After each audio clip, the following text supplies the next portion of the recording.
Dans cette leçon, on va importer une suite d'images ou un timelapse, parce qu'un timelapse, c'est une suite d'images, une suite de plusieurs photos.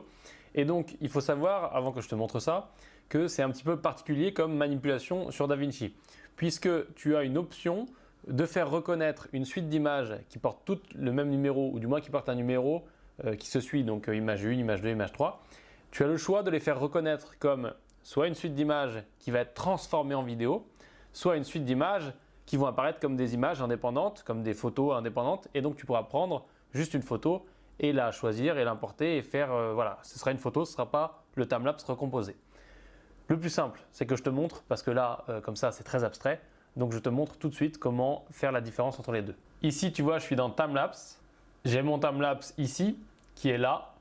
Si on agrandit un petit peu pour mieux voir, on voit que, encore une fois, c'est une suite d'images, puisqu'on a des petits crochets avec le nombre d'images à l'intérieur. Donc là, il commence par P et après, on a un numéro séquentiel. Si on se déplace un petit peu, tu vois le nombre d'images pour chaque timelapse. On voit que le deuxième est plus long puisqu'il y a 203 images. Si on se décale un petit peu, on voit qu'il le traite et qu'il le comprend comme du 25 images par seconde.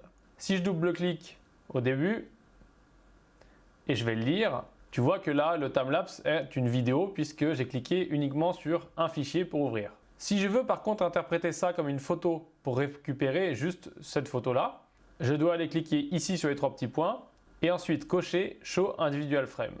Et là, tu vois qu'il nous affiche la liste donc des photos et non plus une compilation. Et maintenant, je peux prendre n'importe quelle photo et l'importer directement dans le Media Pool. Par contre, quand je vais cliquer ici et que je la regarde dans le visualiseur, c'est toujours une photo, c'est la même chose, c'est pas le timelapse. Je la supprime parce que moi j'en ai pas besoin, ce que je veux importer c'est le timelapse. Comme moi je veux importer le timelapse, je décoche ma petite option. Ensuite, je vais prendre le timelapse le plus long qui est le deuxième. Même chose que d'habitude, on le drag and drop pour l'importer. Il est importé donc je peux ranger mon media storage. Si on regarde, on a bien 203 images, c'est bien de la vidéo. On a une résolution de 5K et quelques, c'est une résolution un petit peu bizarre. Et là, on voit qu'on a du 25 images par seconde et qu'on n'a aucune piste audio. Si on fait un double-clic et qu'on fait play, tu peux voir en haut qu'il a énormément de mal à le lire en temps réel puisque c'est assez lourd. Donc ça, on sait qu'on va devoir l'optimiser pour pouvoir l'utiliser. Voilà pour l'import du timelapse ou de la suite d'images. Donc tu vois, c'est assez simple, il suffit juste de cocher ou de décocher une petite option selon ce que tu veux faire. À savoir que par défaut, il va reconnaître les suites d'images comme on l'a vu là, comme une vidéo, donc il va faire une vidéo. Et petite information importante, là tu as vu que quand on l'a importée, elle était en 25 images par seconde. Comme c'est une vidéo qui va être interprétée, puisqu'à la base c'est une suite de photos, donc il pourrait très bien le mettre en 24 images, en 25 ou en 30.